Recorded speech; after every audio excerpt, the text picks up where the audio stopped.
In Mexico since 1865, cemetery places have become paid, which was especially unhappy with ordinary people.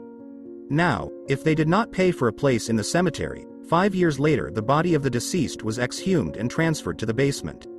If the relatives managed to pay the huge debt, the body was returned to the grave. The bodies of the deceased, who simply had no relatives, suffered in the first place. The second to suffer were those whose relatives could not pay a huge fee by the standards of that time. At first, the bones of the exhumed lay peacefully in the basement. Then the enterprising owners of the cemetery decided to make museums out of the basements, by visiting which one could enjoy the most terrible exhibits.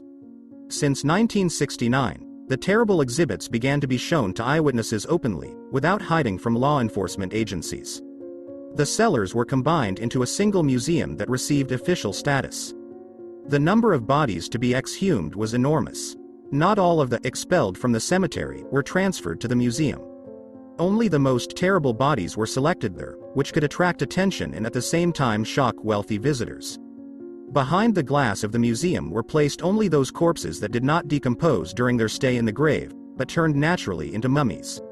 It should be noted that in Mexico they did not embalm the dead on purpose, since it was costly and wrong from the point of view of religion. It should be noted that open mouths, supposedly screaming, are not always a sign of death in terrible agony.